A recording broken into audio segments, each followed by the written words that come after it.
Anda yang bermaksiat wahai hamba Allah. Tiga yang terakhir ini adalah tidak usah jauh-jauh, kita semuanya. Kita semuanya yang bermaksiat, semua dari kita bermaksiat. Yang bermaksiat, sadari kekasihmu Nabi Muhammad menyeru untuk taubat. Kekasihmu Nabi Muhammad menyeru untuk kembali. Kekasihmu Nabi Muhammad mengajak kita untuk menuju pengampunan Allah. Nabi Muhammad penuh kasih, setiap malam menangis, memohon kepada Allah untuk kita, untuk keselamatan kita, untuk kejayaan kita nanti di akhirat. Itulah kekasih kita Nabi Muhammad sallallahu alaihi wasallam. Yang banyak dosa, yang banyak dosa, sadari dulu kalau kita berdosa. Kalau anda berdosa, sadari dulu. Ketahuilah bahwasanya dosa itu penghalang antara kita dengan baginda Nabi Muhammad sallallahu alaihi wasallam. Dosa menjadi sebab kita jauh dari baginda Nabi Muhammad sallallahu alaihi wasallam. Dosa yang menjadikan kita susah menyeberang siratal mustaqim. Dosa yang menjadikan kita susah di alam barzah. Dosa yang menjadikan kita kerepotan di saat di padang mahsyar. Maka malam ini, ayo kita sadari dosa kita, hai hamba Allah.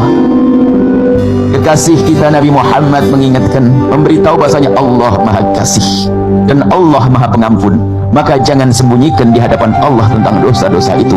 Cukup kita mengakui, cukup kita menyadari dosa yang pernah kita lakukan. Apapun dosa itu, sebesar apapun dosa itu, sadari dan sadari Allah yang Maha Pengampun akan mengampuni dosa itu. Jangan menunda esok hari, ya Allah.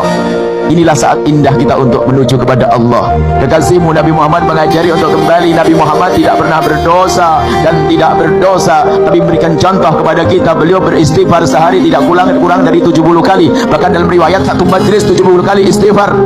Tidak pernah berdosa tapi banyak istighfar seperti orang kebanyakan dosa. Tapi kita yang banyak dosa jarang istighfar seperti orang yang tidak punya dosa. Ini problem kita, ya hamba Allah. Malam ini ayo kita menyadari kesalahan kita, semua dari kita. Sadari, tidak usah nengok dosanya orang lain, dosaku masing-masing. Yang berdagang punya dosa, dosanya berdagang. Yang petani punya dosa. Ya siapapun dari kita, yang punya mata punya dosa mata, yang punya telinga punya dosa telinga. Kita semua punya dosa, nggak usah nengok dosanya orang lain, akan tapi lihat, tengok dosa kita sendiri.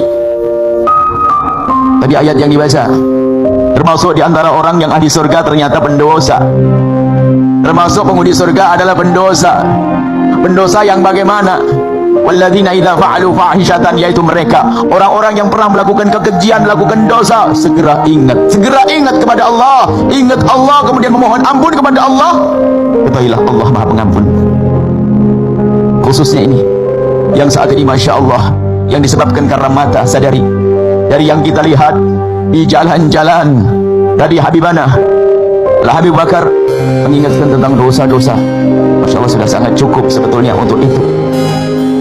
Aurat menjadikan sebab kita tidak bisa melihat baginda Nabi, menjadi sebab kita tidak bisa ketemu baginda Nabi.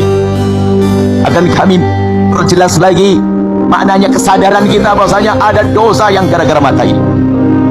Yang tidak punya mata aman, yang diciptakan Allah nggak punya mata aman di hari ini. Godaan dosa hari ini melalui mata. Mata yang melihat sesuatu yang membangkitkan syahwat, baik di alam nyata atau di dunia maya. Ingat kepada Allah, hai hamba Allah, Tuhanmu selalu melihatmu. Allah melihat kita biarpun di kamar yang sudah kita kunci dengan kunci yang kuat. Allah Maha tahu apa yang kita lihat di sana. Kita perlu jujur. Kita perlu jujur kalau kita ingin merapat dan mendekat kepada baginda Nabi Muhammad, hai hamba Allah. Jangan menyerah. Sejelek apapun diri kita, sebanyak apapun dosa kita, ingat Allah menanti kita. Allah menanti kita memohon ampun kepadanya. Maka ayo bergegas. Yang penting hari ini kita ikrar, kita sadari awas dosa-dosa mata kita. Dosa mata yang kita lihat dengan mata yang membangkitkan syahwat. Membangkitkan syahwat memang sesaat, kemudian syahwat hilang. Akan tapi menancapnya kenangan di pikiran dan di hati kita, itu menjadikan kita rusak, sehingga syahwat kita cari-cari, sehingga melihat orang yang seharusnya kita tidak syahwat menjadi syahwat. Kita dengar berita ada perzinahan terjadi, bahkan terjadi dengan sesuatu yang semestinya tidak boleh terjadi, yaitu dengan mahramnya, dengan anak, dengan ibu, dengan ayah, semuanya gara-gara pandangan yang kotor. Maka jangan main-main urusan pandangan, ya Allah. Apa yang anda lihat selama ini, ingat, gantilah dengan memandang Al-Quran, gantilah dengan baca tulisan-tulisan yang bermanfaat. Pastikan kalau itu membahayakan, yakini kalau itu membahayakan. Anda harus yakin itu membahayakan. Tontonan-tontonan yang membangkitkan syahwat. Hari ini mengerikan, begitu mudahnya orang mendapatkan yang demikian itu. ketahuilah, jika Allah menjaga Anda, tidak ada yang bisa mengganggu. Jika Allah melindungi Anda, tidak ada yang bisa mengganggu Anda. Akan tapi jika Allah membiarkan hambanya dalam kehinaan, maka begitu mudahnya menyaksikan yang demikian itu.